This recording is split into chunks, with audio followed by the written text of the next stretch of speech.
warahmatullahi wabarakatuh. Nah, malam hari ini kita akan belajar ya mengenai anemia dan penyakit koagulasi. Nah, sebagai gambarannya, ini adalah kondisi tubuh manusia yang normal ya, di mana jumlah sel darah merahnya itu juga dia lebih banyak dibandingkan dengan mereka yang mengalami anemia.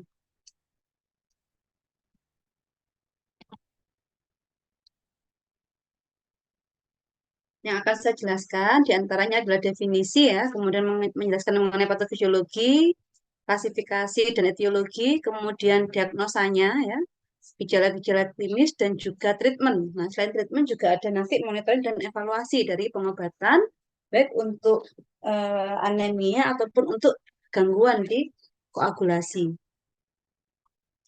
Nah, kalau kita ngomong masalah anemia, anemia itu didefinisikan sebagai kumpulan penyakit ya yang punya karakter ada penurunan Hb atau jumlah sel darah merahnya, di mana ketika ini terjadi penurunan, maka bisa menurunkan kapasitas darah ya untuk membawa oksigen. Nah, seperti yang kita ketahui bahwa oksigen itu kan memang dibutuhkan ya oleh sel-sel dalam tubuh kita untuk proses respirasi. Nah, bisa dibayangkan ketika Hb kita itu rendah atau sel darah merah kita itu rendah, maka jumlah oksigen yang bisa dihantarkan ke seluruh sel-sel dalam tubuh itu juga ikut menurun. Akibatnya proses metabolisme dalam tubuh itu juga bisa terganggu.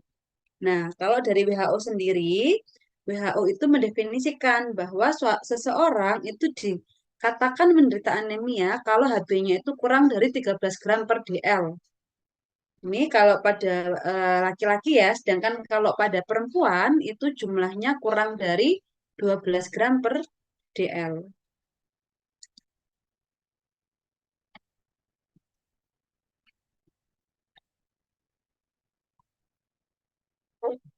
Nah, untuk patofisiologinya, nah patofisiologi dari anemia itu sendiri ya, yang pertama adalah berdasarkan klasifikasi secara morfologi dari ukuran selnya. Nah, kalau dari ukuran selnya, anemia itu terbagi menjadi anemia makrositik ya, dan juga mikrositik. Nah, kalau kita ngomong masalah makrositik, berarti sel darah merahnya itu lebih besar daripada sel darah merah yang ukuran normalnya. Nah, biasanya kalau yang makrositik ini terjadi karena defisiensi vitamin B12 atau defisiensi dari asam folat. Nah, sehingga untuk terapinya ya pasti karena dia defisiensi di vitamin B12 dan juga atau asam folat, maka terapinya adalah vitamin B12 atau asam folat. Nah, itu yang pertama. Nah, kemudian berdasarkan ukuran sel darah merah itu ada anemia yang mikrositik. Nah, kalau mikrositik berarti dia jumlahnya kurang dari normal. Nah, biasanya kalau yang mikrositik itu terjadi karena defisiensi dari besi itu. Kemudian kalau ternyata dia mengalami anemia tapi sel-selnya itu normal ya, berarti anemianya bisa terjadi karena dia kehilangan darah ya atau pendarahan ya, atau bisa juga pada pasien itu terjadi penyakit kronis. Nah, misalnya pada pasien kronis contohnya adalah pasien dengan ini penyakit ginjal ataupun gangguan di autoimun itu juga bisa masuk kategori yang kronik. Nah, kemudian untuk anemia ya ada yang namanya IDA atau iron deficiency anemia. Jadi IDA ini adalah suatu penyakit anemia yang terjadi karena defisiensi besi. Nih. Nah, untuk yang defisiensi besi itu bisa terjadi karena adanya diet yang tidak adekuat. Jadi bisa jadi makanan yang dimakan oleh seseorang tersebut itu kurang kandungan Fe-nya. Atau mungkin karena ada gangguan di GI-nya sehingga dia nggak bisa mengabsorpsi iron yang terkandung di makanan. Nah, atau bisa juga pada pasien itu dia mengalami peningkatan kebutuhan akan zat besi, misalnya pada saat dia mengalami kehamilan misalnya. Nah, atau bisa juga pada pasien tadi terjadi pendarahan ataupun penyakit kronis. Nih. Nah, patofisiologi yang ketiga ini adalah anemia karena defisiensi vitamin B12 atau defisiensi dari asam folat. Nah, penyebabnya bisa karena dari diet yang tidak adekuat ya, kemudian penurunan absorpsi, dan juga penggunaan yang tidak adekuat. Nah, ini. Kemudian ini juga adanya defisiensi dari faktor intrinsik itu juga bisa menurunkan absorpsi dari vitamin B12.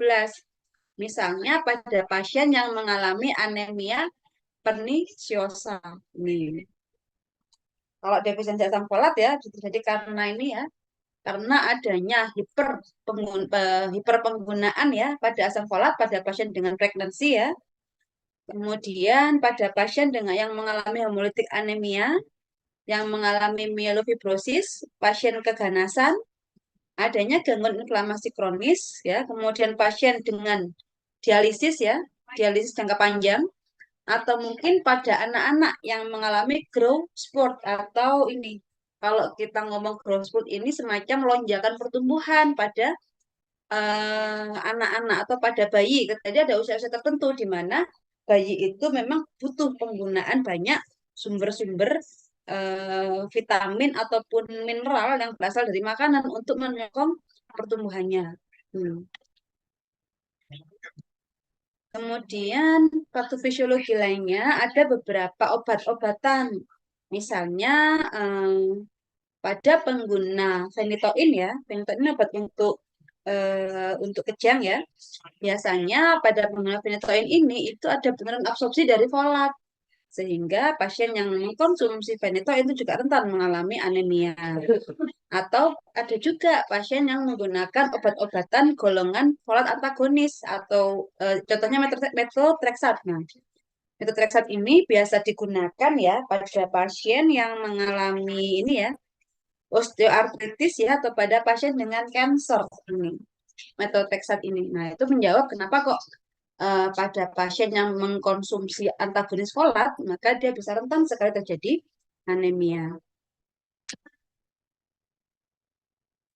Nah, kemudian ada lagi di sini anemia of inflammation atau anemia yang terjadi karena proses inflamasi. Nah, untuk AI ini itu merupakan istilah baru yang digunakan untuk mendeskripsikan baik anemia yang terjadi karena penyakit kronis ataupun anemia yang terjadi pada pasien dengan penyakit kritis.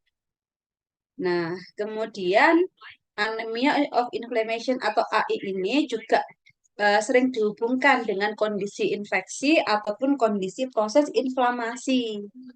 Begitu juga dengan proses perlukaan ya di jaringan ataupun kondisi-kondisi lainnya yang bisa memicu pengeluaran dari sitokin-sitokin pro-inflamatori.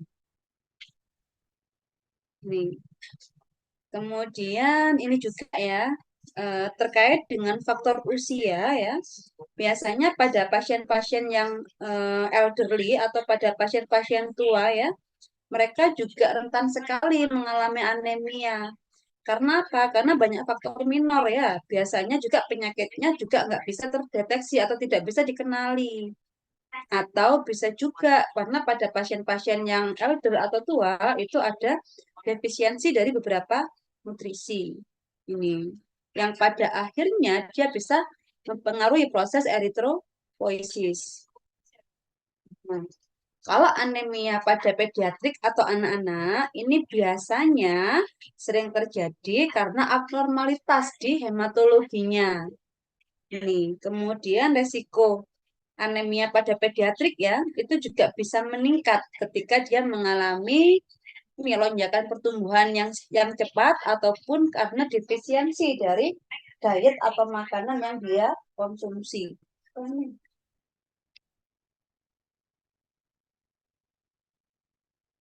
Nah, ini ada beberapa klasifikasi fungsional ya pada kondisi anemia ya. Yang pertama, anemia itu bisa terjadi karena hipoproliferasi. Jadi ada jumlah proliferasi sel darah merahnya itu menurun. Misalnya pada pasien dengan kerusakan meru atau kerusakan sumsum tulang ya.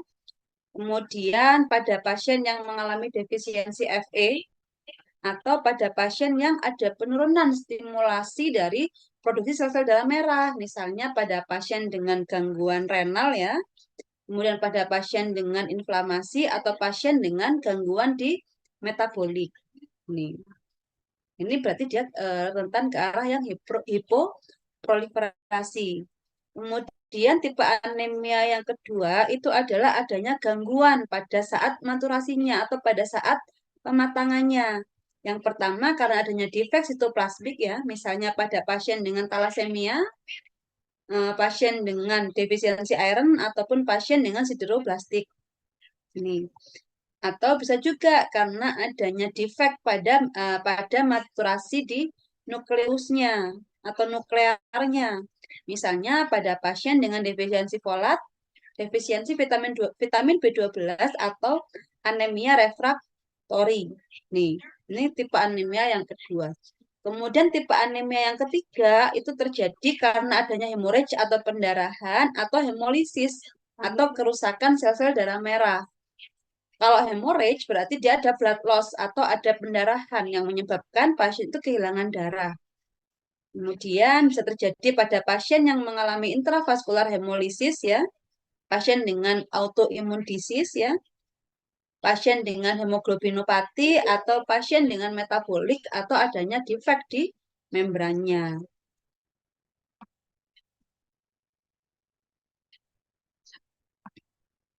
Nah, ini kalau klasifikasi dari bentuknya ya serta penyebabnya. Nah, kalau tadi ya bentuk sel-selnya yang kecil atau nekrositik ini terjadi karena defisiensi besi, kemudian talasemia yang tipe alfa, talasemia yang tipe beta, kemudian keracunan timbal ya, atau anemia sideroblastik. Ini nanti bentukan sel-sel darah merahnya itu adalah kecil-kecil. Nih. Kemudian kalau yang makrositik ya terbagi menjadi dua. Ada megaloblastik, ada non-megaloblastik. Kalau yang megaloblastik terjadi karena defisiensi B12 ataupun defisiensi folat. Nih, kalau yang non-megaloblastik ini terjadi karena dia ada penyakit liver ya, nih, kerusakan liver ya. Kemudian pasien dengan pengguna alkohol atau alkoholisme terjadi retikulositosis ya, kemudian adanya metabolic disorder ataupun karena induksi dari penggunaan obat-obatan. Itu masuk makrositik yang non megaloblastik. Kemudian ada anemia yang tipenya normositik, normokromik. Jadi dari jumlah atau dari bentuk sel darah merahnya itu normal. Kemudian dari warnanya ini namanya normokromik. Jadi warnanya itu eh, merah gitu kan ya. Kalau yang normokromik ini. Nah, normokromik ini terbagi menjadi dua, ada yang non hemolitik, ada yang karena hemolitik. Nah, kalau non hemolitik ini terjadi karena anemia akibat penderita penyakit kronis ya. Kemudian anemia aplastik ini terjadi biasanya karena kerusakan sumsum tulang belakang ya. Dan ini anemia karena kerusakan ginjal itu masuk yang non hemolitik. Kemudian kalau yang hemolitik terbagi menjadi dua, hemolitik intrinsik ataupun yang ekstrinsik. Ya, nah yang intrinsik sendiri terbagi menjadi dua, ekstravaskular hemolisis atau intravaskular hemolisis, di mana masing-masing penyebabnya itu juga berbeda-beda. Nih, kalau yang ekstravaskular hemolisis ya terjadi karena herediter ya, herediter sferositosis, kemudian adanya defisiensi dari piruvat kinase karena sickle cell anemia atau anemia sel sabit ya. Kemudian karena adanya HbE defect ini. Kemudian intravaskular terjadi karena defisiensi dari G6 fosfat ya, G6PD ya. Kemudian karena paroksimal nokturnal hemoglobinuria. Nih, yang ekstrisik bisa terjadi karena autoimun hemolytik anemia. Kemudian untuk yang autoimun ini bisa ada yang disebut dengan WAM agglutinin ya, atau yang cold agglutinin, di mana masing-masing dari penyakit ini melibatkan imunoglobulin ya. Kemudian ada mikroangiopatik anemia, ada makro angiopatik anemia, dan ada infeksi. Gitu. Nah, kalau ini adalah bentukan sel-selnya. Ini kondisi normal nih. Nah, ini normal. Kemudian ini yang mikrositik, bentuknya kecil-kecil. Kalau yang makro bentuknya lebih besar daripada yang normal. Kalau yang hipokromik berarti warnanya nggak merah, tapi dia agak ke pink-pinkan, agak merah muda. Gitu. Nah, untuk mendiagnosis anemia ya, yang pertama bisa dilihat dari MCV-nya atau mean corpuscular volume. Nah, dia masuk kategori yang tinggi atau yang rendah. Nah, kalau tinggi, dilihat juga kadar vitamin B12-nya atau kadar asam folatnya.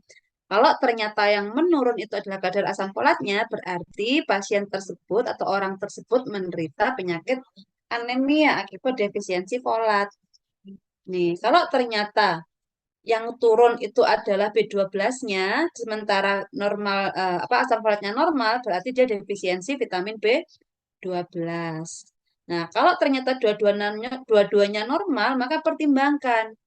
Mungkin pada pasien tadi ada gangguan di hepatiknya, atau mungkin dia menggunakan obat-obatan yang bisa menginduksi anemia, pasien tersebut mengalami hipotiroid, atau dia mengalami retikulositosis. Nih. Nah, kemudian kalau ternyata MCV-nya normal, dihitung retikulositnya. Kalau tinggi, pertimbangkan dia mengalami pendarahan akut ya, mengalami hemolisis atau mengalami splenic sequestration. Ini. Kalau ternyata rendah, dicek WBC dan plateletnya. Kalau misalnya WBC dan plateletnya itu juga rendah, berarti ada kemungkinan pasien itu mengalami bone marrow failure, ada kegagalan di bone marrow-nya. Nah, diagnosisnya bisa jadi pasien tadi mengalami anemia aplastik atau mengalami leukemia. Nih. Kemudian kalau ternyata WBC dan plateletnya normal atau mungkin tinggi, pertimbangkan mungkin dia mengalami infeksi kronis ya atau mungkin inflamasi kronis, ada reaksi keganasan atau mungkin karena penyakit renal yang sudah kronis sifatnya. Nih. Kemudian kalau MCV-nya rendah, dicek lagi serum ferritinnya. Kalau serum ferritinnya normal atau tinggi, bisa dicek ini total iron binding capacity atau TIBC. Kalau misalnya TIBC-nya itu rendah, berarti anemianya tadi terjadi karena penyakit kronis. Kalau tinggi atau normal ya, berarti perlu dilakukan pemeriksaan lain. Mungkin pada pasien ini dia mengalami intoksikasi dari timbal, mengalami thalassemia atau mengalami sideroblastik. Nih. Kalau ternyata serum ferritinnya itu rendah, berarti pasien tadi mengalami anemia akibat defisiensi besi. Nah, ini diagnosis dari anemia itu. Nah, kalau dari gejala klinisnya tergantung dari perkembangan anemia tersebut, kemudian usia ataupun kondisi status kardiovaskular dari pasien.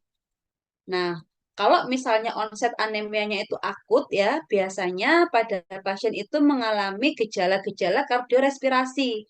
Misalnya mengalami takikardi, kemudian kepalanya itu rasanya ringan ya, ringan ya.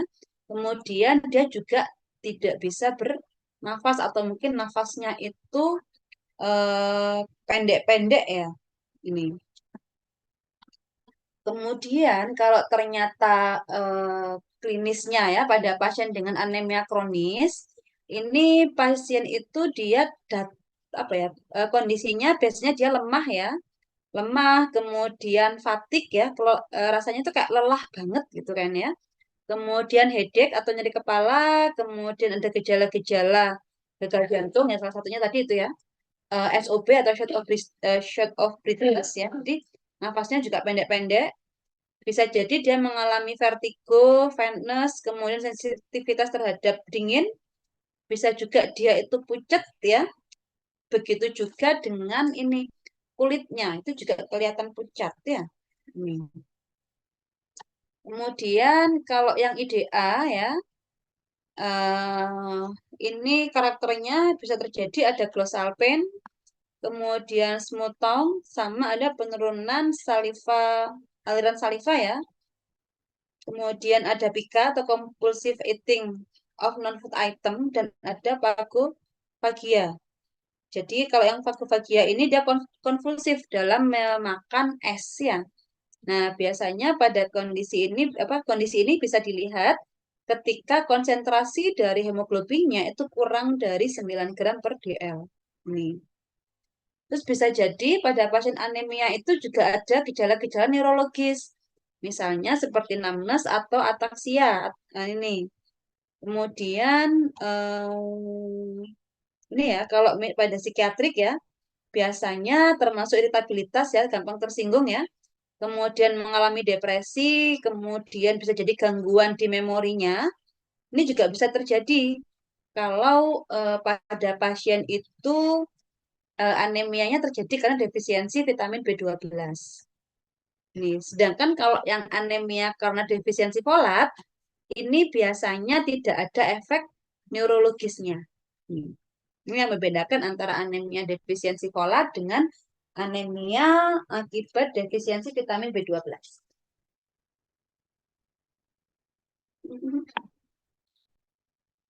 Nah, untuk goal treatment-nya. Nah, yang pertama, treatment dari anemia itu adalah untuk meringankan gejala dan juga tanda-tanda anemia.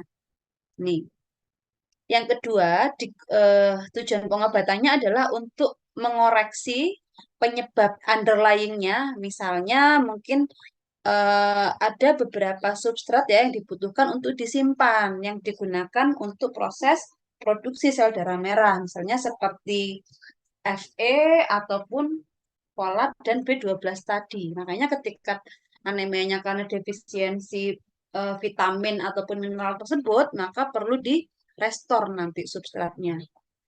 Kemudian tujuan yang ketiga adalah replace body stores, jadi harus mengganti ya simpanan tubuh ya, simpanan vitamin mineral tadi ya yang ada dalam tubuh.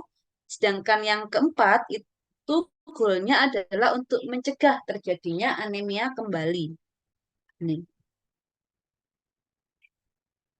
Nah, untuk treatmentnya, nah untuk treatment anemia karena defisiensi iron ya, ini yang terapi yang diberikan berarti pada pasien tadi butuh diberikan iron dari luar. Untuk sediaannya bisa per oral, bisa juga injeksi. Nah, cuman yang perlu dipertimbangkan di sini ya adalah ini. Jadi untuk penyerapan dari Fe atau besi ini dia agak susah diabsorpsi ketika ada di sayuran, kemudian green product atau kacang-kacangan ya, kemudian dairy product, susu-susu ataupun ini ataupun telur ya. Dan iron yang paling bagus untuk diserap itu adalah iron yang ada pada daging, kemudian pada ikan dan pada poultry atau pada unggas. Pagi. Ini. Nah, yang perlu diperhatikan juga, kalau misalnya digunakan terapi iron per oral, maka pengobatannya tadi diminum 1 jam sebelum makan. Karena apa? Karena makanan ini bisa mengganggu absorpsi dari iron tersebut. Hmm. Kemudian pada pasien-pasien yang mengalami malabsorpsi dari iron atau mungkin dia tidak toleran ya terhadap terapi iron per oral ya, atau mungkin pasiennya nggak patuh karena memang efek sampingnya juga lumayan ya pada Fe ini, salah satunya adalah konstipasi ya. Nah, pada pasien-pasien seperti ini mungkin perlu dipertimbangkan untuk diberikan suplemen Fe secara parenteral. Nih, yang injeksi contohnya ada Iron Dextran ya, ada produknya Dexiron ya. Kemudian yang mengandung sodium ferrigluconat atau ferumoxitol itu ada Veraheme ya. Kemudian yang mengandung iron sucrose itu contoh produknya ada Nevrofer, ini dari Kalbe. Merek lainnya ada Venofer, ini yang ada di Indonesia. Kemudian yang per oral ini ada Verusulfat.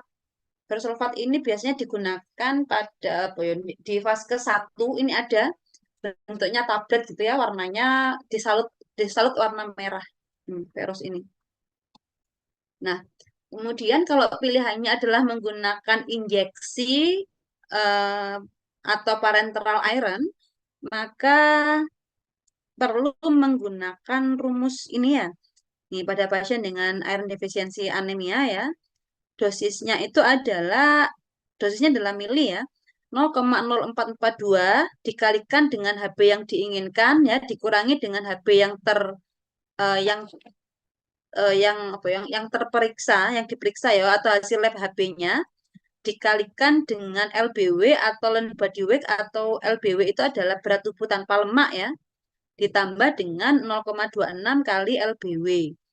Nah, untuk ini ya, LBM atau LBW laki-laki ini menghitungnya bisa menggunakan 0,407 dikalikan beratnya dalam kilogram, ditambah 0,267 kali tinggi badan dalam sentimeter dikurangi 19,2, itu untuk laki-laki.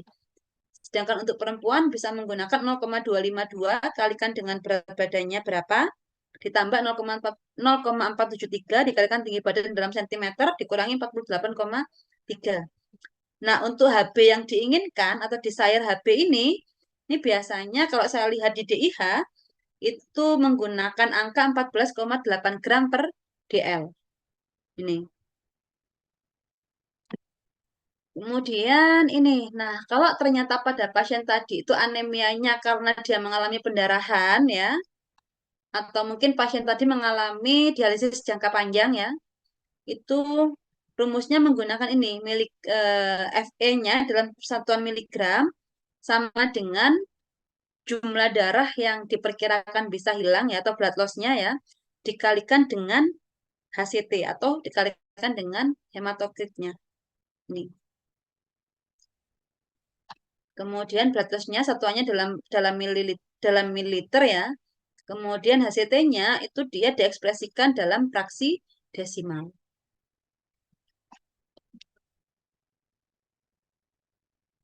Nah, kemudian untuk anemia yang terjadi karena defisiensi vitamin B12, maka terapinya bisa menggunakan secara oral, bisa menggunakan parenteral. Nah, untuk oralnya bisa diberikan cobalamin 1-2 mg per hari ya, setiap hari ya, selama 1-2 minggu, kemudian diikuti dengan 1 mg per hari. Nih. Kemudian parenteral itu baru diberikan ketika ada simptom-simptom neurologis. Misalnya seperti mengalami iritabilitas gitu ya, kemudian mungkin dia mengalami kesemutan, itu bisa digunakan yang parenteral. Terapinya bisa menggunakan cyanocobalamin 1000 mikrogram intramuskular ya, 1 kali sehari selama 1 minggu, kemudian eh, per minggu ya selama 1 bulan, kemudian baru diikuti dengan yang 1 bulan sekali. Nih, setelah gejalanya itu membaik, maka bisa di-switch ke yang peroral. Ini.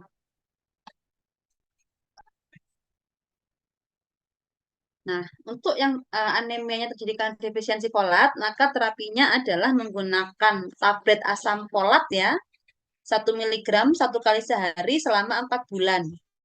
Ini. Kalau ternyata pasiennya itu ada gangguan malabsorpsi, maka dosisnya bisa dinaikkan sampai 5 mg 1 kali sehari. Nah, sedangkan untuk yang anemia inflamasi, ini sebenarnya treatmentnya kurang spesifik ya. Karena apa? Karena karena untuk yang AI ini, maka fokusnya itu ada pada koreksi penyebab-penyebabnya yang reversible. Nih, kemudian pada pasien yang Hb-nya itu ada di angka 8 sampai 10 gram per DL dan diduga dia menderita AI, maka bisa diberikan transfusi sel darah merah. Nih. Kemudian terapi lainnya bisa dipertimbangkan penggunaan ESA. Ini. Kalau menggunakan epoetin alfa, maka bisa diawali dosisnya 50 sampai 100 unit per kilogram. Berat badan 3 kali sehari, 3 kali dalam 1 minggu. Kalau menggunakan darbepoetin alfa, maka bisa diberikan 0,45 mikrogram per kilogram berat badan 1 kali seminggu. Nah, yang perlu diperhatikan pada penggunaan ESA ini adalah bisa menstimulasi terjadinya iron defisiensi. Makanya pada beberapa klinisi itu ada yang menyarankan ketika pasien mendapatkan ESA, maka juga ditambahkan terapi menggunakan iron atau Fe. Ini. Kemudian yang perlu diamati kalau menggunakan ESA ini adalah tanda-tanda toksisitasnya ya. Di antaranya adalah peningkatan tekanan darah, kemudian muntah ya, atau mual, nausea itu mual, kemudian ada headache atau nyeri kepala, ada demam, kemudian nyeri di daerah tulang ya, serta fatigue ini. Terus yang perlu diperhatikan juga pada penggunaan ESA ini eh, hati-hati ya ketika ternyata HB-nya ini lebih besar dari 12 gram per DL. Atau pada saat terapinya ternyata peningkatan HB-nya itu lebih dari 1 gram per DL dalam 2 minggu. Kenapa? Karena kalau misalnya ESA tetap digunakan pada pasien yang HB-nya lebih dari 12 atau peningkatannya itu lebih dari 1 gram per DL tiap 2 minggu, ini bisa meningkatkan mortalitasnya. Ataupun mungkin ada efek samping yang berhubungan dengan kardiovaskular. Ini. Terus yang perlu dipertimbangkan juga adalah ini ya, bahwa penggunaan ESA rutin ya, ataupun transfusi RBC secara rutin ini masih belum disupport oleh studi klinis yang belum disupport oleh studi klinis yang dilaksanakan gitu. Kemudian kalau treatment untuk anemia pada anak-anak. Nah, kalau pada anak-anak atau mungkin pada bayi prematur ya itu biasanya pilihannya adalah diberikan transfusi sel darah merah gitu ya. Kemudian penggunaan ESA juga masih kontroversial ya karena masih belum menunjukkan hasil bahwa dia memang ketika diterapi dengan ESA ternyata menurunkan kebutuhan terhadap transfusi ini. Kemudian ini pada anak-anak usia 9 sampai 12 bulan maka bisa diberikan iron sulfat 3 miligram per kilogram berat badan sekali atau 2 kali sehari di antara makan selama 4 minggu. Kemudian lanjutkan ya sampai 2 bulan ya untuk mengganti ini depo penyimpanan Fe dalam tubuhnya. Nih.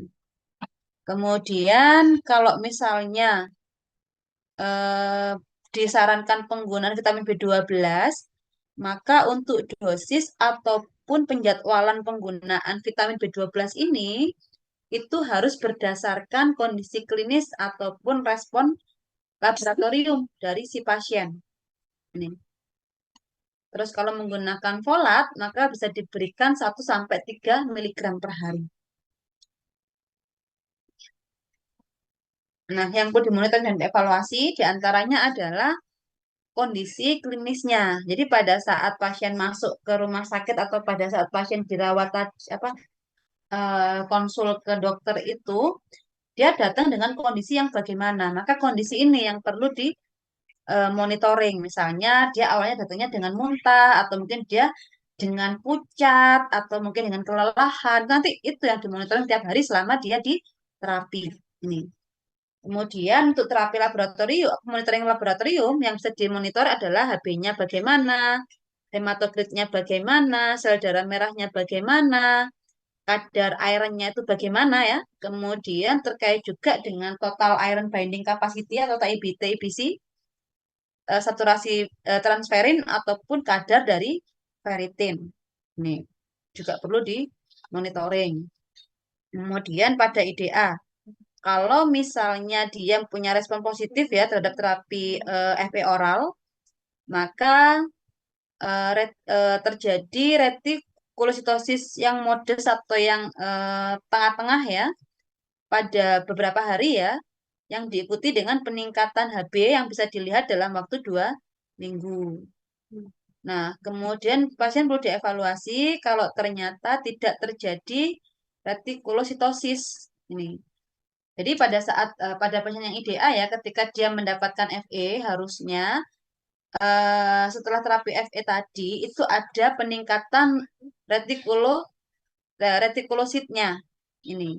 Kalau ternyata retikulositnya itu nggak meningkat dalam 2 minggu, ya, itu perlu dievaluasi lagi. Kemudian kadar HB-nya harusnya itu sudah bisa kembali ke normal setelah penggunaan 2 bulan.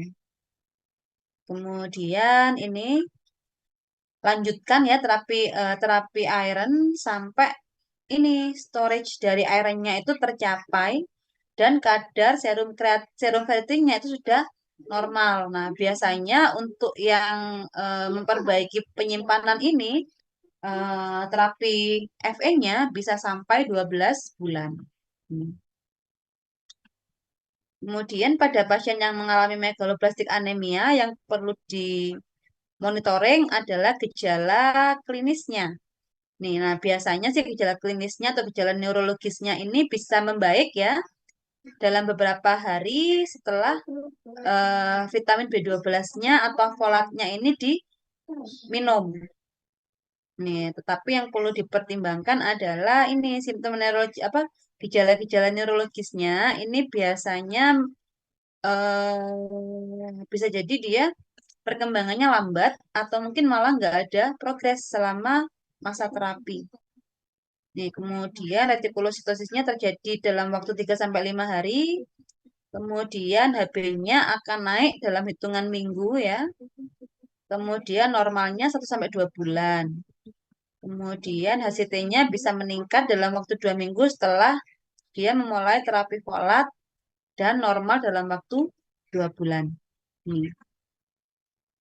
Kemudian kalau menggunakan ESA, retikulositosisnya itu terjadi dalam waktu beberapa hari. Yang perlu dimonitoring adalah kadar Fe-nya, kemudian TIBC, saturasi dari transferin, serta kadar ferritinnya.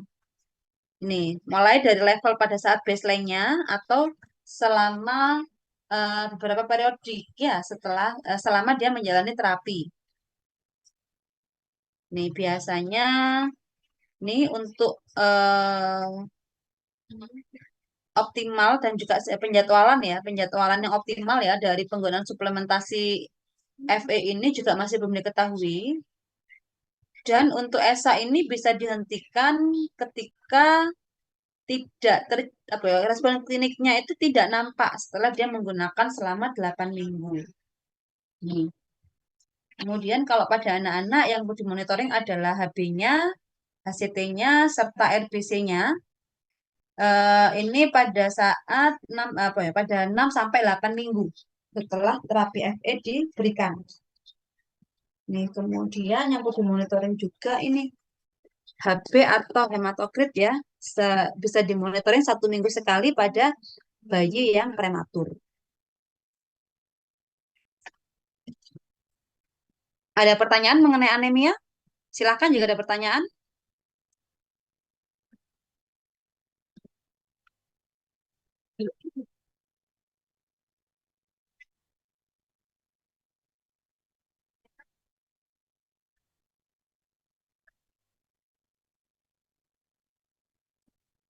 Tidak ada?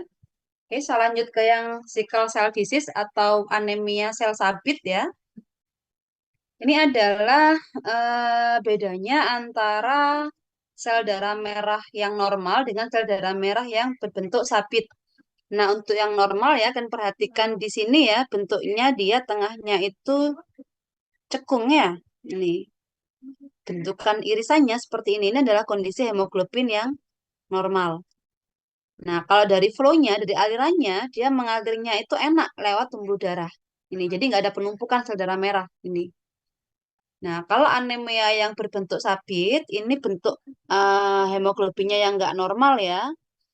Jadi karena bentuknya strain ini menyebabkan sel darah merahnya itu berbentuk seperti sabit. Ini. Nah, ini kalian perhatikan, ini adalah aliran ya untuk sel darah merah yang bentuknya seperti sabit tadi. Nah, dia bisa menyebabkan penumpukan dan bahkan penyumbatan di pembuluh darah. Nih, karena bentuknya tadi itu yang eh, seperti sabit itu ya.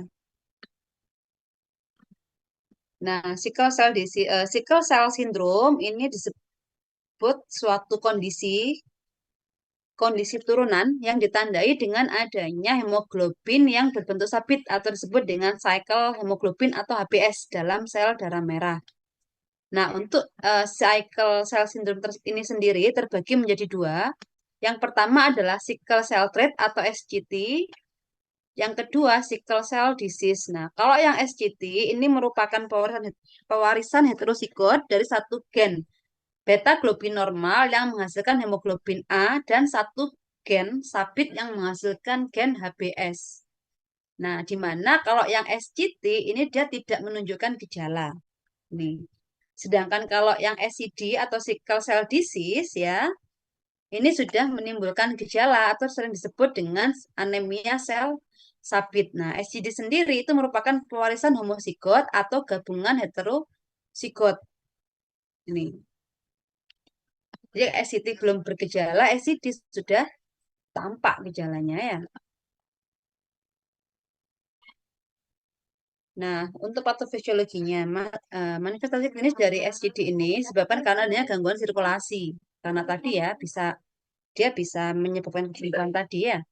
Kemudian bisa terjadi karena kerusakan sel darah merah dan stasis aliran darah yang disebabkan oleh gangguan polimerisasi sel darah merah dan kerusakan membran. Nah, untuk faktor tambahan yang berkontribusi termasuk adanya asplenia fungsional dan peningkatan risiko infeksi bakteri. Nih, kemudian ada defisiensi opsonisasi dan ada kelainan koagulasi. Nah, untuk polimerasi tadi memungkinkan hemoglobin terdeoksigenasi berbentuk gel semi padat yang menonjol ke dalam membran sel sehingga mengubah sel darah merah menjadi bentuk sabit. Nah, sel darah merah yang berbentuk sabit ini bisa meningkatkan kekentalan darah dan mendorong pengendapan di kapiler dan pembuluh darah kecil, sehingga menyebabkan hipoksia jaringan lokal yang menonjolkan proses patologis. Kemudian ini siklus sabit yang berulang-ulang saat deoksigenasi dan pelepasan sabit saat oksigenasi merusak membran sel darah merah dan menyebabkan sabit yang irreversibel. Sel darah merah yang kaku dan berbentuk sabit ini mudah terperangkap sehingga bisa memperpendek kelangsungan hidup sirkulasi dan hemolisis kronis. Nih, jadi manifestasi klinisnya terjadi karena sumbatan tadi ya. Ini untuk presentasi klinisnya tergantung dari genotip yang akan mempengaruhi sistem organ. Ini di mana kalau yang SCT ini biasanya terjadi hematuria yang jarang dan juga tidak ada rasa nyeri ketika ada hematuria. Kadar Hb-nya normal, kemudian ketika melakukan exercise yang sangat berat ya dengan kondisi yang ekstrim ya, itu bisa menyebabkan hematuria gross dan komplikasinya.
Maaf ya, saya lanjutkan ya.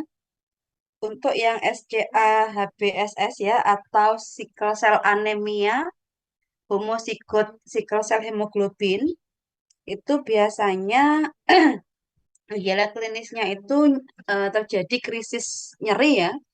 Kemudian adanya disrupsi mikrovaskular ya di beberapa organ, misalnya menyerang spleen atau limpa, liver, tulang, bone marrow atau sumsum tulang belakang ya, bahkan ke arah ginjal, brain ataupun paru-paru. Nah, kemudian juga bisa menyerang ke arah gallstone, bahkan sampai ke arah priapism. Priapism ini adalah suatu kondisi di mana terjadi ereksi ya. Ereksinya itu berlebihan bahkan lebih dari 4 jam ya. Kemudian adanya leg ulcer ya ataupun manifestasi lainnya itu ada anemia dengan Hb-nya ada di rentang 7 sampai 10 gram per dl. Ini. Kemudian tipe yang sickle cell hemoglobin ya. Ini terjadi hematuria ya, tapi painless, jadi nggak ada rasa nyerinya dari hematuria yang dialaminya. Kemudian ada nekrosis aseptik yang jarang pada tulang. Terjadi vaso-okklusif krisis ya. Ini juga jarang-jarang terjadi juga dan biasanya terjadi kemudian nanti ya.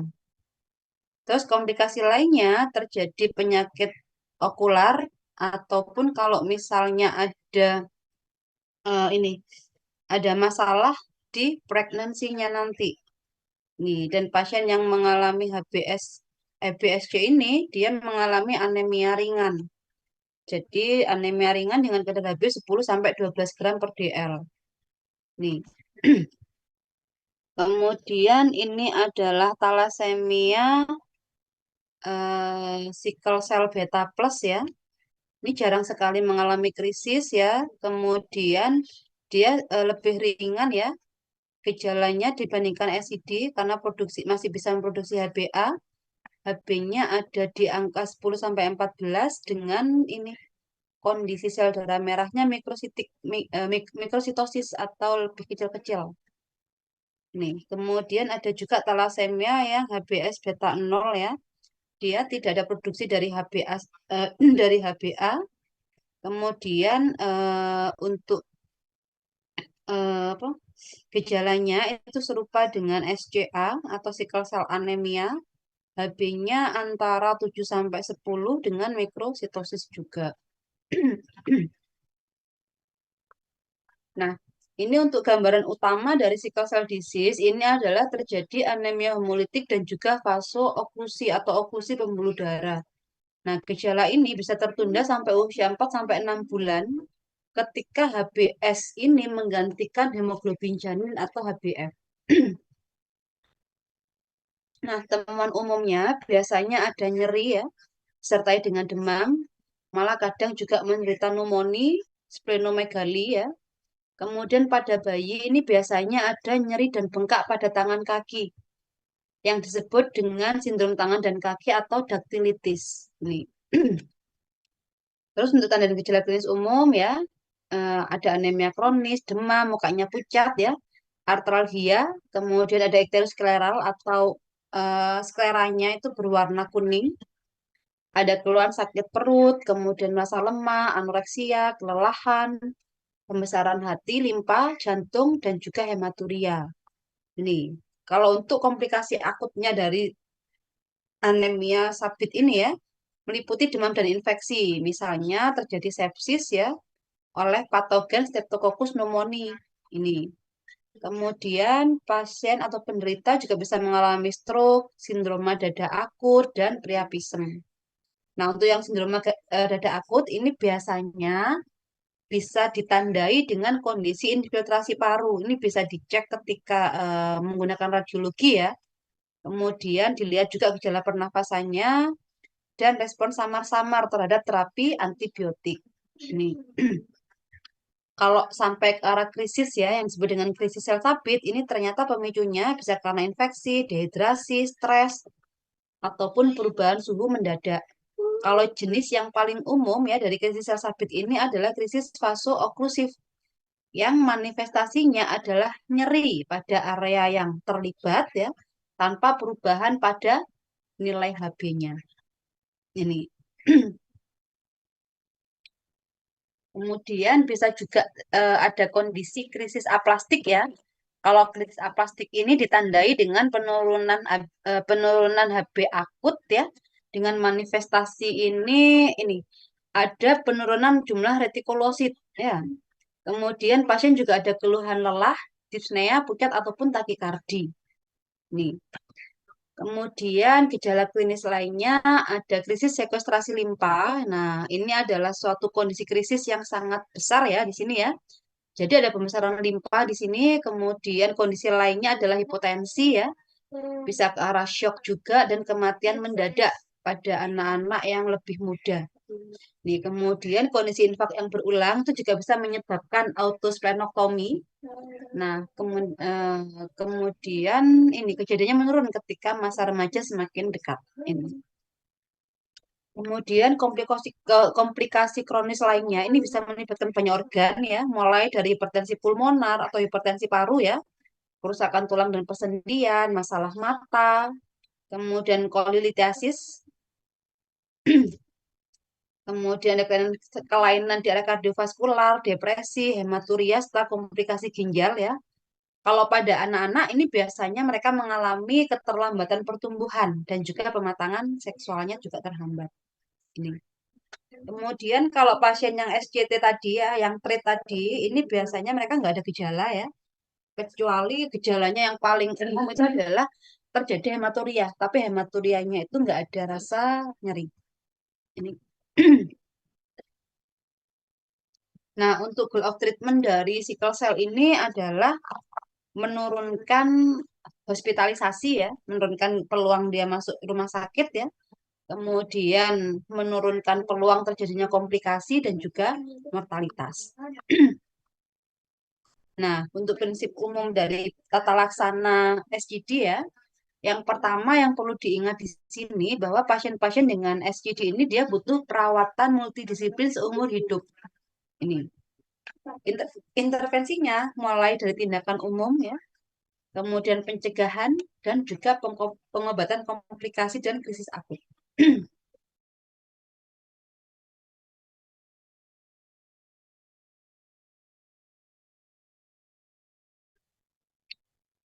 Untuk ini ya, pada pasien dengan SCD ini juga disarankan ya melakukan imunisasi rutin yang ditambah dengan vaksinasi influenza, meningokokus ataupun pneumokokus.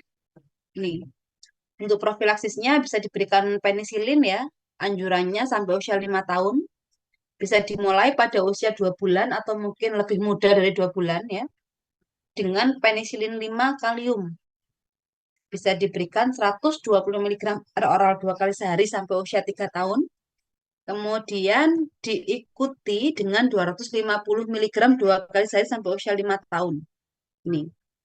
Atau kalau menggunakan yang penisilin benzatin, itu diberikan 600.000 unit ya, diberikan secara intramuskular tiap 4 minggu, mulai dari usia 6 bulan sampai 6 tahun.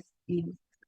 Kemudian pada pasien dengan SGD ini juga direkomendasikan penggunaan 1 mg asam folat setiap hari ya. Itu dianjurkan untuk pasien dewasa, wanita hamil, dan juga pasien dari segala usia dengan hemolisis kronis. Nah, ini yang untuk fetal hemoglobin inducer ya, di mana hemoglobin fetal ini secara langsung bisa mempengaruhi pembentukan polimer, di mana peningkatan hemoglobin fetal akan berkorelasi dengan penurunan sel sapi dan adesi dari sel darah merah. Pasien dengan kadar HbF rendah ini lebih sering mengalami krisis dan angka kematiannya lebih tinggi. Nah, untuk terapinya ini bisa diberikan terapi hidroksiurea. Hidroksiurea ini adalah suatu agen kemoterapi ya, di mana satu manfaatnya pada pasien dengan SGD ini dia bisa menstimulasi produksi dari hemoglobin fetal. Nih. Terus indikasi hidroksiurea ini bisa digunakan pada pasien dengan nyeri episode ya, kemudian anema simptomatik berat, pasien dengan sindroma dada akut atau komplikasi vasooklusif berat lainnya. Dosis awalnya bisa digunakan 15 mg per kilogram berat badan sebagai dosis harian tunggal. Nanti kalian cek di Farmakoterapi Handbook halaman 310 mengenai guideline penggunaan hidroksiurea. Tuh. Kemudian obat lainnya bisa menggunakan 5-aza 2-deoksi sistidin atau desitabin. Nah, ini ya, desitabin ini sedang diselidiki ya pada orang dewasa yang tidak bereaksi terhadap hidroksiurea. Kemudian bisa diberikan transfusi kronis ya untuk mencegah stroke primer dan sekunder pada anak-anak. Terus transfusi ini biasanya diberikan setiap 3-4 minggu atau sesuai kebutuhan untuk mempertahankan kadar HbS yang diinginkan. Tetapi sayangnya durasi optimalnya itu masih belum diketahui. Nah, resiko kalau melakukan transfusi ini adalah terjadi reaksi autoimunisasi atau terjadi hiperviskositas, bahkan bisa jadi ada penularan virus ya. Kemudian adanya kelebihan volume ya, atau mungkin kelebihan zat besi, dan juga ada reaksi transfusi. Ini juga perlu menjadi perhatian ketika memang transfusi itu dilakukan. Kemudian ini, ah, untuk terapi kuratif dari SCD, ini salah satunya adalah transplantasi sel induk hematopoietik allogenik. Ini adalah satu-satunya terapi kuratif untuk pasien dengan sickle cell disease. Ya. Untuk kandidat transplantasi ini adalah yang terbaik itu usianya kurang dari 16 tahun ya. Kemudian dia sudah mengalami komplikasi parah dan memiliki donor yang cocok dengan dengan antigen leukosit manusia. Tujuannya apa? Untuk menghindari reaksi penolakan transplantasi ini ya. Karena itu ketika melakukan transplantasi dengan resikonya itu kita harus berhati-hati.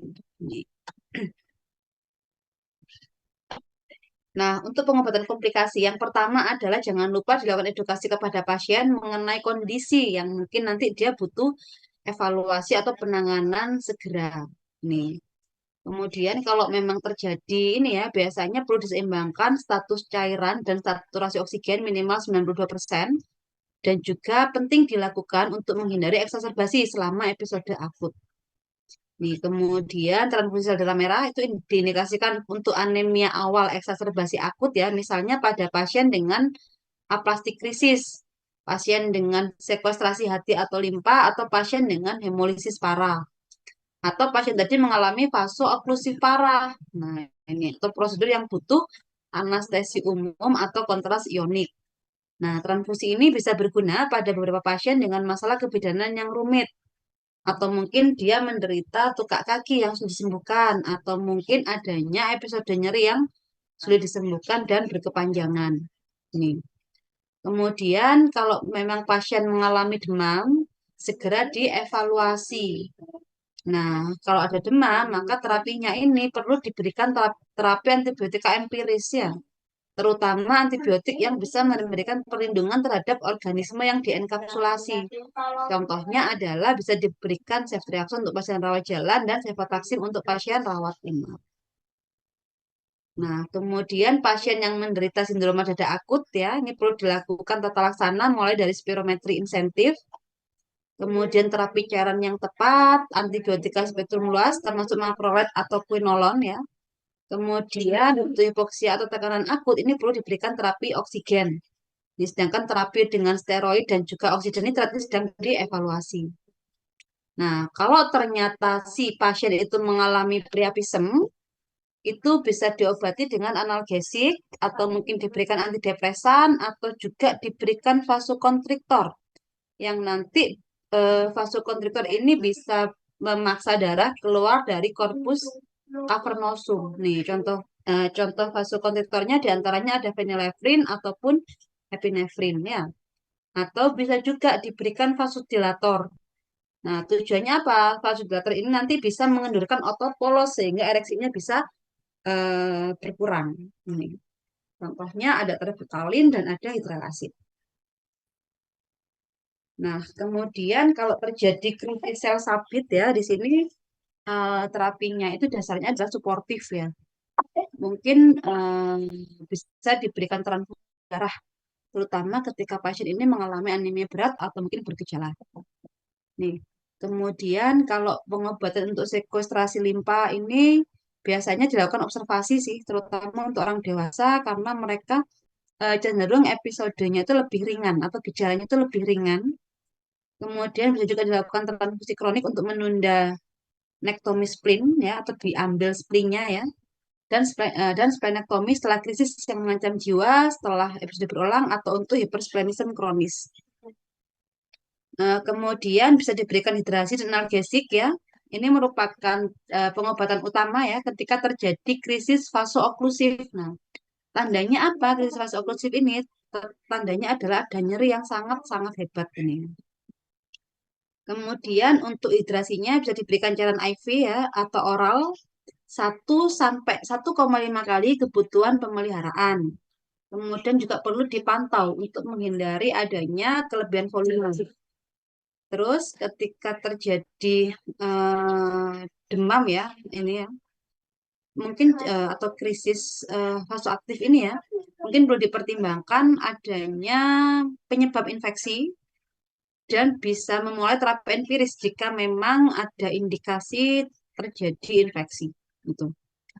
Untuk analgesiknya ini disesuaikan dengan setiap individu karena apa? Tingkat frekuensi dan nyeri tiap orang itu berbeda-beda. Jadi menggunakan biasanya tolak ukurnya kalau terapi analgesik itu menggunakan FAS. Jadi menggunakan face recognition tadi untuk mengetahui dia nyerinya di arah mana, apakah ringan, berat atau sedang. Ini. Kalau misalnya terapi analgesik butuh analgesik yang ringan sampai sedang itu bisa digunakan NSAID atau menggunakan acetaminophen. Nih. Kalau misalnya pasien itu rawat jalan ya, rawat jalan berarti bisa diberikan golongan kodein atau hidrokodon. Ini. Kemudian kalau ternyata pasien itu datangnya itu nyerinya hebat ya, maka harus diterapi agresif menggunakan opioid seperti morfin, hidromorfon, fentanyl atau metadon. Ini yang perlu dihindari pada pasien nyeri hebat ini adalah penggunaan meperidin. Karena apa? Karena ditakutkan adanya akumulasi metabolit ya yang namanya normoperidin ya, di mana normoperidin ini bisa menyebabkan neurotoksisitas ya, terutama pada pasien dengan gangguan fungsi ginjal. Nah, kemudian kalau misalnya menggunakan opioid yang IV itu segera diterasi ketika memang nyerinya sudah bisa teratasi. Kemudian bisa diberikan penjadwalan sesuai dosis sesuai dengan kebutuhan pasiennya. Mungkin ya, hati-hati dengan opioid ya, karena mungkin salah satunya itu adalah efek samping kecanduan. Nah, untuk evaluasi hasil terapinya, pada pasien ini perlu dilakukan evaluasi secara teratur untuk menetapkan gejala dasar, kemudian memantau perubahan gejala dan memberikan pendidikan atau edukasi sesuai dengan usia. Ini. Kemudian evaluasi jumlah komplit complete blood cell dan retikulosit tiap 3 hingga 6 bulan ya, hingga usianya 2 tahun. Kemudian bisa dilakukan evaluasi setiap 6 hingga 12 bulan. Kemudian bisa dilakukan screening tingkat hemoglobin fetal setiap tahun ya. Evaluasi juga ya fungsi ginjal, fungsi hepatobiliar dan juga fungsi parunya per tahunnya. Kemudian screening pasien untuk kondisi retinopati dan bisa dilakukan penilaian efektivitas hidroksiurea dengan memantau jumlah, tingkat keparahan dan durasi krisis dari sickle cell disease. Ini adalah ringkasannya ya. Ini adalah ringkasan mulai dari patofisiologi. Patofisiologinya itu warnanya biru ya ini. Jadi patofisiologi dari sickle cell disease itu apa saja? Ini ya. Terjadi karena adanya polimerasi dari mutasi hemoglobin S. Ini ya. Mekanismenya bagaimana? Ini mekanismenya ya. Mulai dari vasooklusi, kemudian ekstravaskular hemolisis gitu ya. Ini gejalanya yang warna hijau. Jadi gejalanya adanya sickle cell pada daerah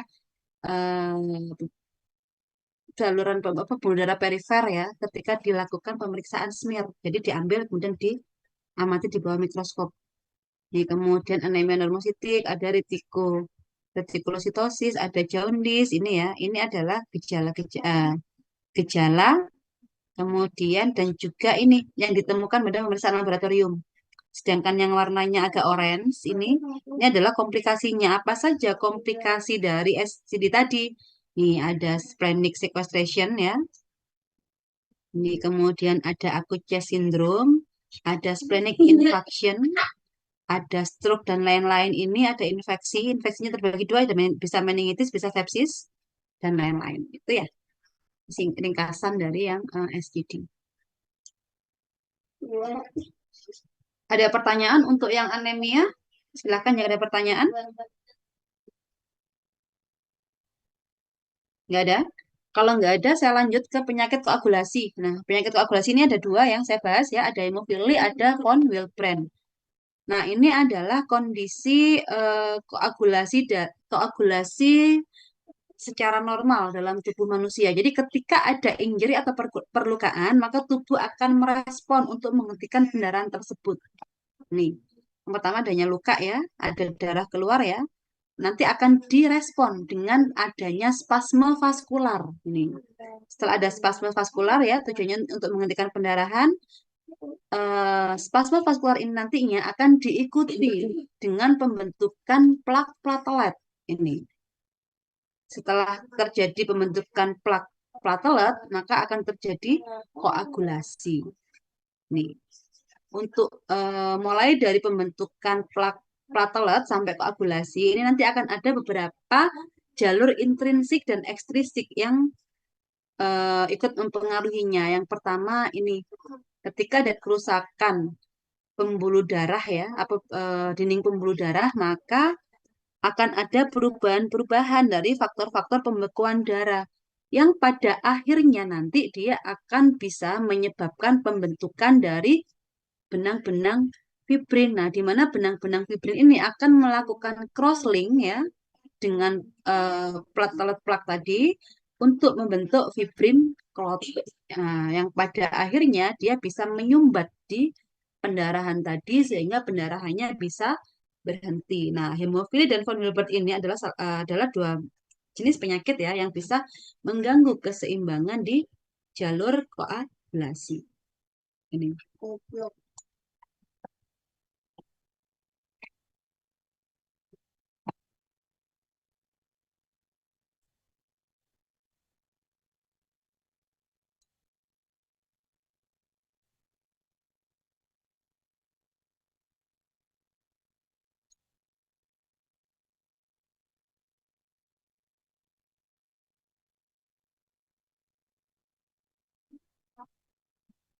Nah, kita ngomong yang hemofili dulu. Nah, hemofili ini didefinisikan sebagai gangguan pembukaan darah yang bersifat turunan atau herediter ya, di mana saat ini itu merupakan gangguan terbanyak di dunia yang didasari oleh penurunan genetik yang terikat oleh kromosom X ya. Ini. Ini bedanya ya, kalau pada kondisi normal ya, pembuluh darahnya seperti ini ya. Oh, gila. Nah, pembuluh darah normal kan seperti ini ya. Ketika ada perlukaan, maka pada individu yang sehat, dia bisa membentuk sumbat klot tadi, sehingga pendarahannya bisa berhenti. Pada pasien dengan hemofili, pengurahan tadi itu dia tidak bisa dihentikan karena adanya penurunan dari jumlah faktor pembekuan darah tersebut. Ini. Nah, faktor apa saja yang terpengaruh pada hemofili? Yang pertama adalah ada faktor 8. Yang kedua adanya faktor 9 ya. Dan sampai saat ini tuh hemofili terbagi menjadi dua, hemofili tipe A dan hemofili tipe B.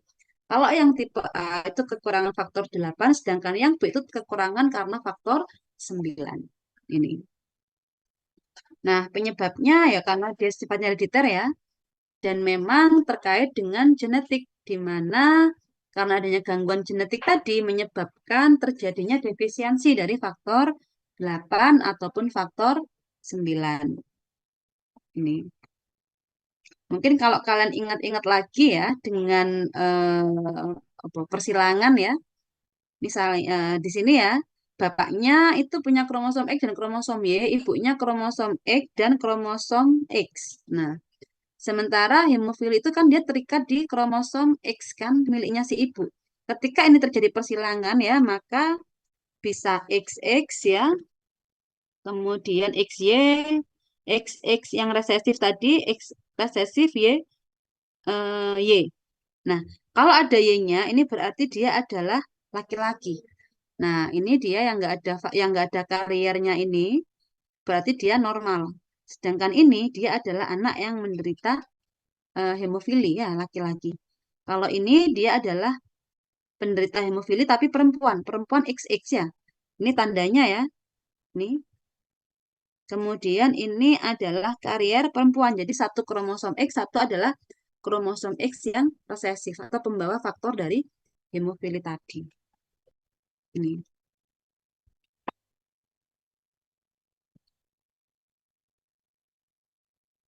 Nih ya. Karena hemofili ini diturunkan lewat kromosom X, maka seorang ayah yang menderita hemofili, dia punya peluang untuk melahirkan 100% anak perempuan karier, ya, sedangkan anak laki-lakinya ini nggak akan jadi pembawa kalau ibunya normal, gitu. Sedangkan seorang ibu yang karier hemofili, dia punya peluang 50% untuk melahirkan anak laki-laki penderita, dan 50% peluang untuk mempunyai anak perempuan yang berfungsi sebagai karier. Nih, patofisnya ini ya terjadi pengembangan artritis hemofilik ya dalam 3 tahapan. Yang pertama ada hemartrosis akut, kemudian terjadi sinovitis kronik dan terjadi artritis degeneratif. Nih, jadi memang biasanya hemofili ini bisa dilihat karena adanya pendarahan di persendian. Ini ya.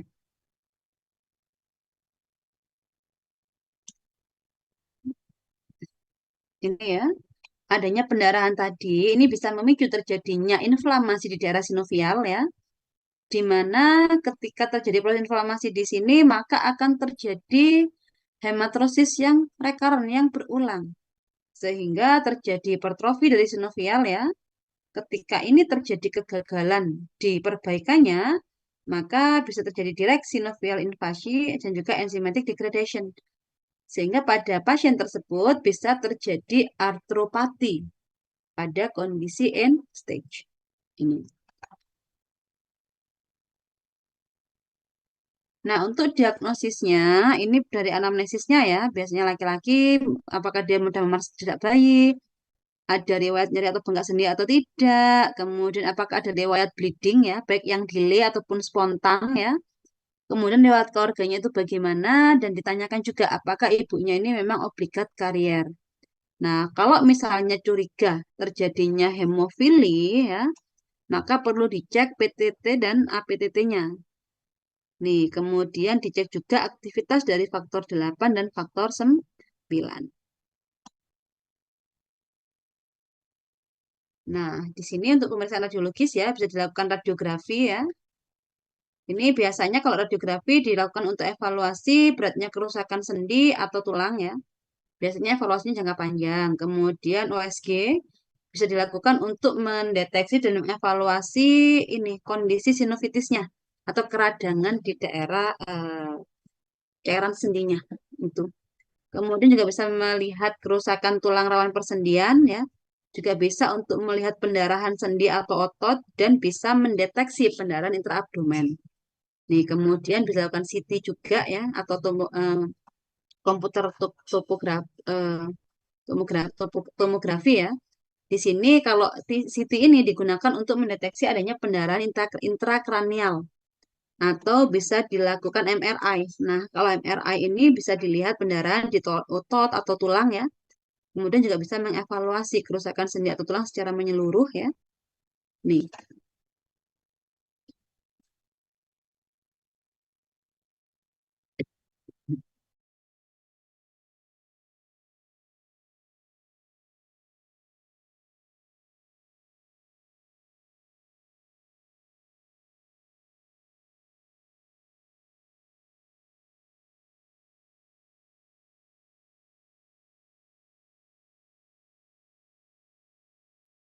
Nah, untuk tata laksana ya, ketika terjadi pendarahan akut ya, maka yang dilakukan adalah lakukan imobilisasi, kemudian dikompres es ya, bisa dilakukan penekanan untuk pembalutan, serta menaikkan posisi daerah pendarahan. Di mana 2 jam setelah pendarahan, ini harus segera mendapatkan faktor pembekuan darah. Nih, pada pasien tadi. Nah, kalau pada pasien itu dia adalah pasien hemofilia, maka bisa diberikan transfusi kriopresipitat atau konsentrat 8. Dosisnya 0,5 kali berat badan dalam kilogram dikalikan dengan kadar yang diinginkan dalam persen. Bisa juga dilakukan ini ya, pemberian dosis rumahan empiris sebanyak 20 sampai 25 unit per kilogram setiap 12 jam. Nah, di mana satu kantong kriopresipitat ini dia mengandung 80 unit faktor 8. Kalau hemofili B, dia dapat faktor 9 sebanyak 40 sampai 50 unit per kilogram berat badan per 24 jam. Nah, pemberian faktor 8 atau 9 ini dapat diperpanjang apabila penderita memerlukan rehabilitasi, misalnya pada pasien dengan hematrosis ini. Kemudian bisa juga diberikan antifibrinolitik, misalnya aminokaproat atau asam tranexamat. Nih, kemudian ini juga jika pemberian faktor 8 tidak mencapai target peningkatan serum faktor 7, maka dilakukan pemeriksaan inhibitor. Apabila penderaan aktif tidak dapat dikontrol dengan pemberian faktor 8, faktor 7, berikan fresh frozen plasma dan faktor 7A. Pasien juga dapat diberikan asam sama secara oral atau IV sebagai terapi tambahan faktor 8. Nah, saat terjadi trauma atau awal terjadi pendarahan, berikan infus terapeutik faktor konsentrat untuk menghentikan dan atau mencegah pendarahan lebih lanjut. Dosisnya menyesuaikan dengan target kadar faktor yang ingin dicapai. Ini. Kemudian untuk monitoring dan evaluasi ya, dilakukan pemantauan berat badan, kemudian pemantauan kemajuan pengetahuan pasien dan keluarga mengenai penyakit yang diderita, serta diet yang dianjurkan, dan pola makan seimbang untuk mencegah kondisi pasien yang memburuk. Kemudian pemantauan kepatuhan minum obat, karena hemofili ini merupakan penyakit seumur hidup yang hanya bisa dikontrol. Kemudian juga perlu pengkajian sendi ya, misalnya dilihat ada pembengkakan atau tidak. Kemudian pada pasien tadi ada keterbatasan gerak atau mungkin adanya rasa nyeri, itu juga perlu diperiksa.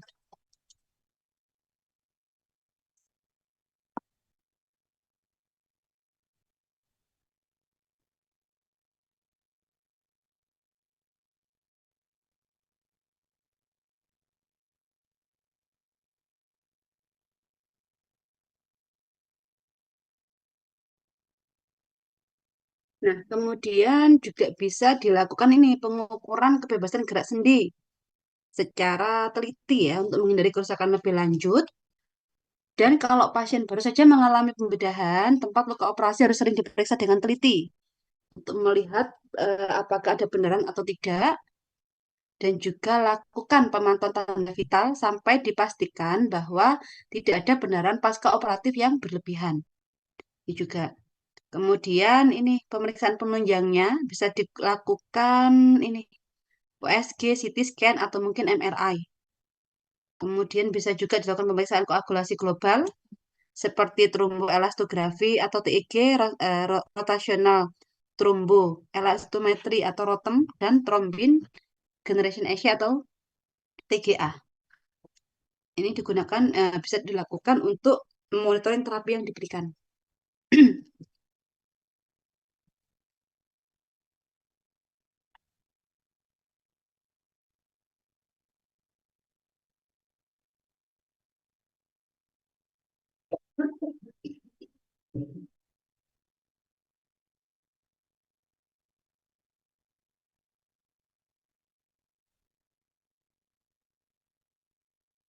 Nah, kemudian bisa juga dilakukan monitoring ya terkait dengan riwayat pasien sekarang, keluhan apa yang dirasakan, kemudian setelah kondisi pasien membaik atau sembuh dan diizinkan pulang, maka perlu tetap dilakukan ini intervensi diet ya untuk mengontrol asupan makan pasien, serta untuk ini menjaga berat badan di angka normal.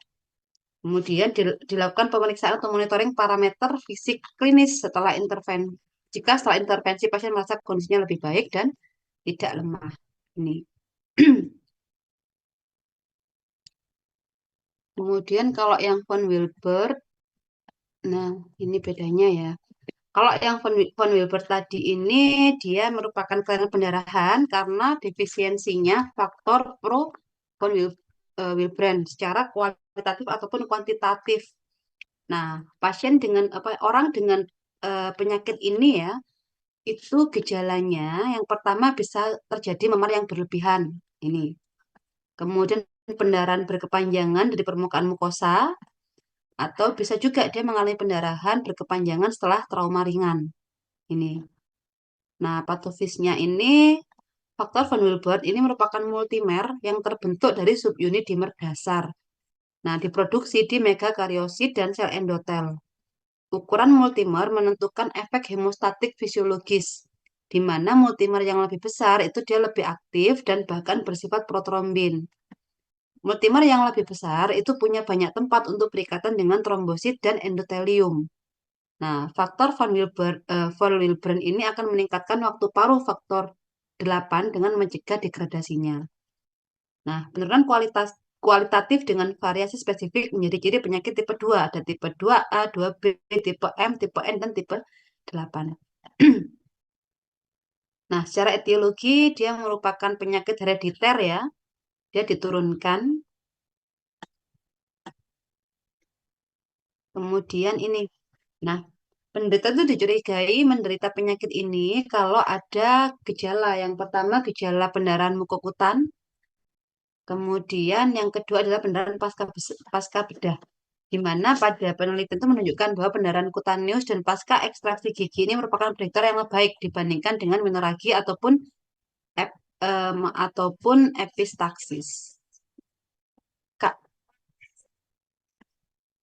untuk diagnostiknya ada 3 komponen klinik dan laboratorium ya. Yang pertama riwayat pendarahan mukokutan, kemudian yang kedua riwayat keluarga dengan pendarahan, yang ketiga ada evaluasi laboratorium yang sesuai dengan kelainan dari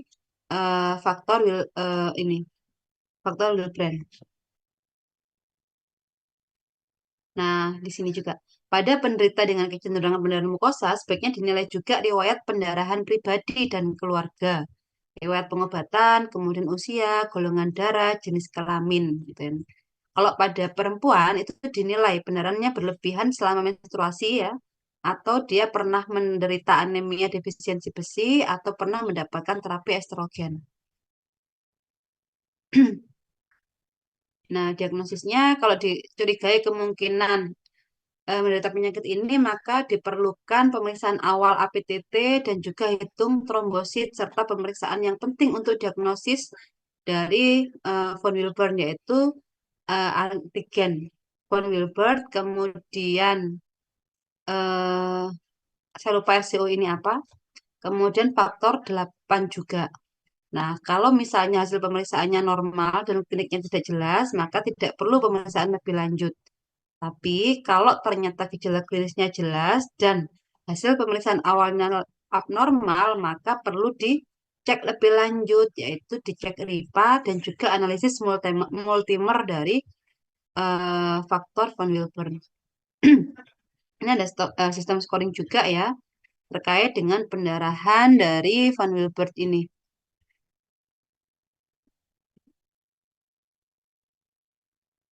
Nah, ini ya. Diagnosisnya tadi ya, kalau curiga ya ditanyakan masalah gejala riwayat pendarahan, kemudian gejalanya pernah tampak pada keluarga atau tidak, kemudian pemeriksaan penyaringnya mulai dari PTT dan APTT tadi, kemudian juga dilakukan penghitungan jumlah eh, trombosit. Nah, untuk tahu dia tipenya yang mana tadi ya menggunakan antigen von Willebrand, kemudian listosetin, cofactor activity atau RCO tadi, fungsi faktor 8 serta struktur multimer dari von Willebrand pada gel resolusi rendah.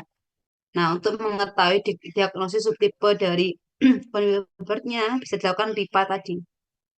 Ini pemeriksaan yang lebih lanjut untuk mengetahui dia masuk kategori yang subtipe yang mana.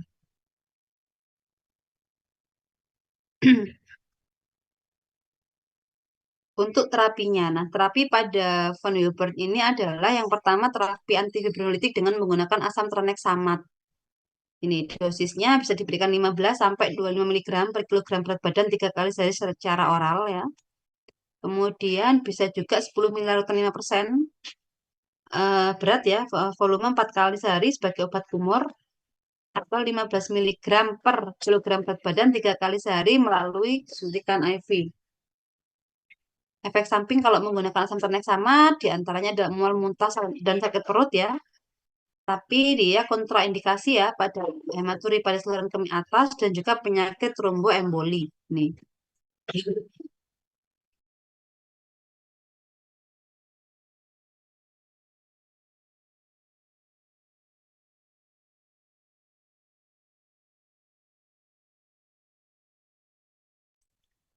Kemudian terapi yang kedua adalah terapi dengan desmofresin atau DDAVP. Nah, di mana DDAVP ini bisa meningkatkan kadar von Willebrand dan juga faktor 8 dalam plasma pasien dengan von Willebrand disease ya, sehingga mengurangi paparan konsentrat VWF. Dosisnya bisa diberikan secara subkutan, bisa juga dilakukan infus IV ya, atau bisa juga menggunakan semprotan hidung. Efek sampingnya bisa hipotensi, wajah kemerahan, retensi cairan, hiponatremi sekunder, dan juga kejang. Ini contoh konsentratnya ya, yang mengandung desmopresin ya. Nanti kalian baca sendiri saja. Untuk monitoring dan evaluasi ya pada penyakit dengan von Willebrand ini ya, bisa dicek dari darah lengkap, profil koagulasi, kemudian antigen von Willebrand faktor, von Willebrand faktor activity, kemudian aktivitas dari faktor 8 serta von Willebrand antigen rasio. Itu saja yang bisa saya sampaikan. Apakah ada pertanyaan? Monggo jika ada pertanyaan, baik mengenai 4 topik ya pada malam hari ini. Monggo, lebih 5 menit ya, 8.40.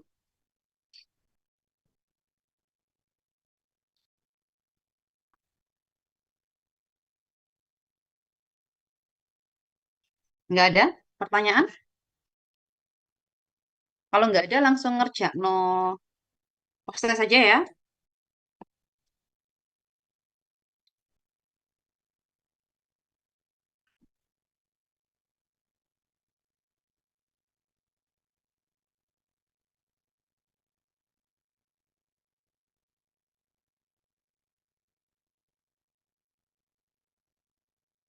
Silakan dikerjakan. Waktunya sampai jam 8.50 ya. Eh, Mbak 51. Bisa masuk semua? Waktunya 10 menit. Sampai 56 ya, 8.56 ya. Bisa masuk semua?